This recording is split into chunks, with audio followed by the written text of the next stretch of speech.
రాజధాని అమరావతి రైతులను విషం చిమ్మిన సాక్షి మీడియాపై మంత్రి నారా లోకేష్ నిప్పులు చెరిగారు. మహిళలను ఘోరంగా సాక్షి మీడియాలో అవమానించవచ్చా అంటూ జగన్ లోకేష్ ప్రశ్నించారు. అమరావతి ముమ్మాటికి దేవతల రాజధాని అని, భూముల త్యాగాలు చేసిన అమ్మల అమరావతి అంటూ కొనియాడారు.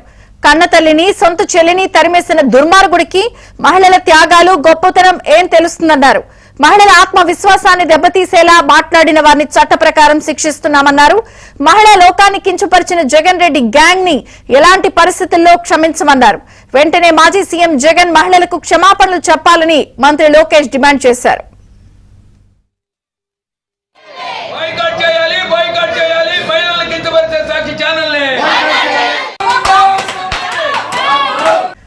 రాజధాని అమరావతి రైతులను విషం చిమ్మిన సాక్షి మీడియాపై మంత్రి నారా లోకేష్ నిప్పులు చెరిగారు.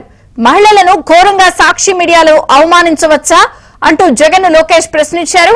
అమరావతి ముమ్మాటికి దేవతల రాజధాని అని, భూముల త్యాగాలు చేసిన అమ్మల అమరావతి అంటూ కొనియాడారు. కన్నతల్లిని సొంత చెల్లిని తరిమేసిన దుర్మార్గుడికి మహిళల త్యాగాలు గొప్పతనం ఏం తెలుస్తుందన్నారు.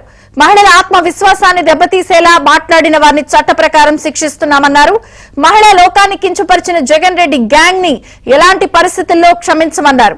వెంటనే మాజీ సీఎం జగన్ మహిళలకు క్షమాపణలు చెప్పాలని మంత్రి లోకేష్ డిమాండ్ చేశారు.